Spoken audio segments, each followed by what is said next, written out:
My mother warned me about it when I left for New York in the 60s with my guitar. You be careful of those people, she had told me. They're not like us. Although, I didn't pay no mind.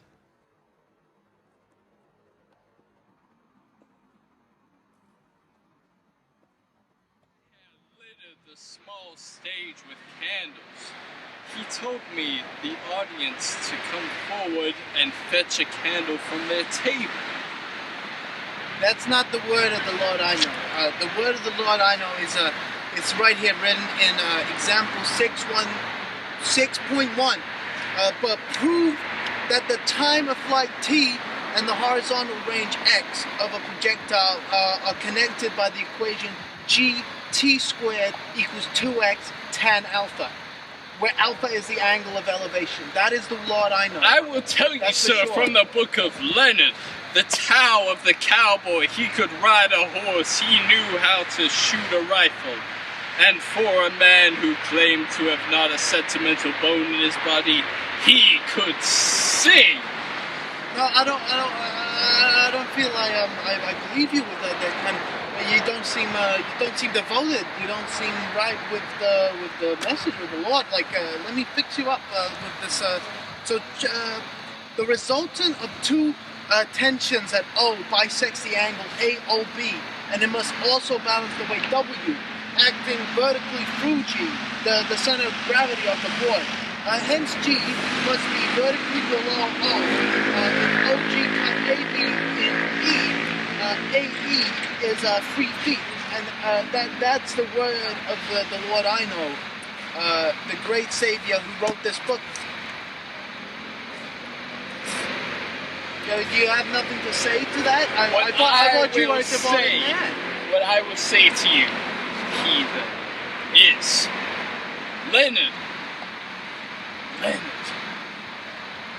Leonard was the only artist he cared about because he thought that by associating with Leonard, he got some class and some humanity. I don't think he ever cheated Leonard. And it's legendary what a bad guy he was. That's really interesting, but you're missing the point. We're driving right past it. It's like you got stopped and you've got your car and you're driving right past where you've got to stop. You're missing the point. Is what I'm saying, Bumble. Like honestly, just listen to me. This chapter, work, power, and energy, the gods chapter, they say. And in 4.4 of power.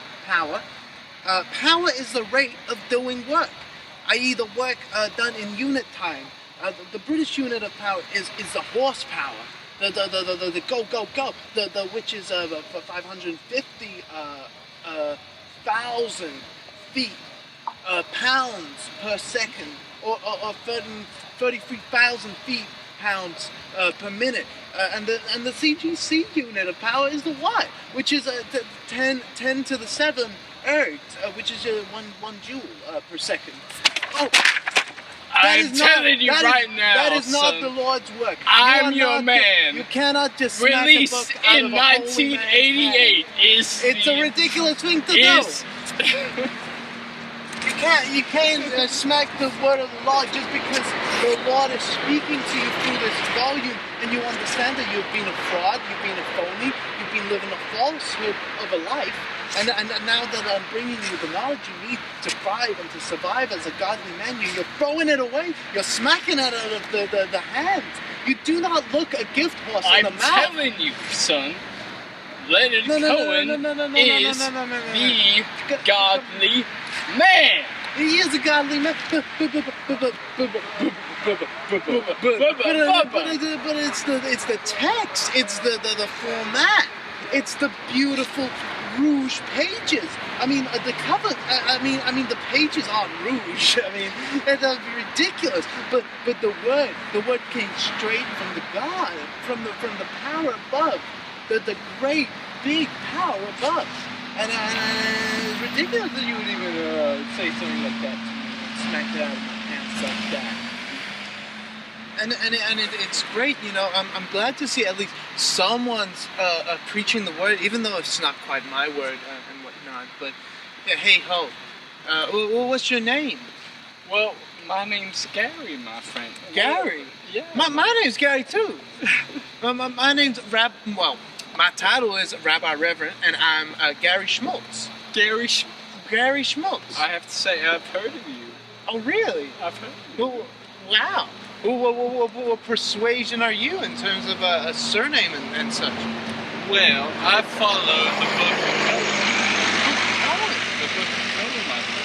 I've just got this big red book that I've been reading. And it came to me in a dream, and it's amazing how these things come about. You know, it's like, well, one moment I'm dreaming, the next I'm seeing this red book floating just above my vision, and I look up and it's there, and then it's higher up, and then I look up and I see it, and I reach out to get it, and I touch the book, and it feels nice. It feels like this, really, like. And I get it, and I grab it down, and I look at it, and it's got the most wonderful words written in it, the most wonderful things, and I've never had a feeling like this of this universal love, of this complete and utter lack of bondage, and my mind felt it was free from everything. You see, I'm walking this way. You walking this way? I'm walking this way. I walk this way. Gary, let's walk this way. So what you thinking of? Well, why that book? What's with your book? Gary, let me talk to you right now, brother. Tell me. I'm following the book of Cohen right now. The book of Cohen. The book of Cohen. Who's Cohen? Cohen is an old Jewish name. Cohen is an old Jewish name. It's the book of Leonard Cohen. Wow. And I want to tell you. Let me read you this passage right now. Oh, go on. Okay, now I want to listen because you let me you let me feel it. Gary, the morning to sing. At which point Leonard was exhausted and his nerves were shot. Amazing. That is page 67 of the book of Cohen. Amazing. I'm shocked and amazed. And honestly, I think it's beautiful when passages like that allow you.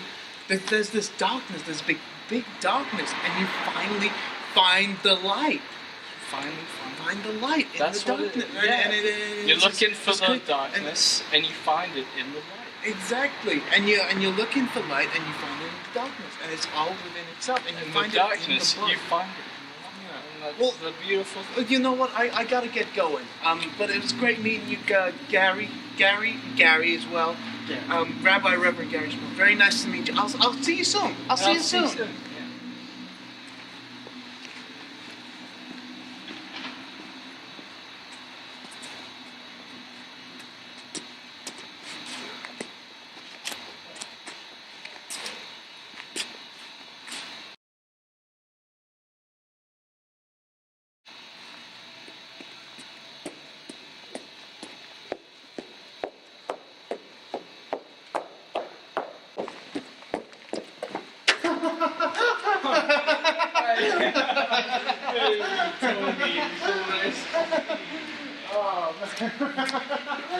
What a surprise! I was just walking away. What about that? It's all right. Yeah. Me and you, man. Honestly, I need to go home. Honestly, I need to separate and go home. Because all this preaching is it's not good for the soul sometimes, you know. Because you're talking and you're going a bit of wild. I need to go back to see my wife. Honestly, I need to go talk to her. Your wife? Yeah, honestly, it's real Let's business. go see your wife. Let's go No, some cannolis with your wife. No. I'm coming with you. No. Look, you're walking this way, and I'm walking this way. Okay, see you later, pal.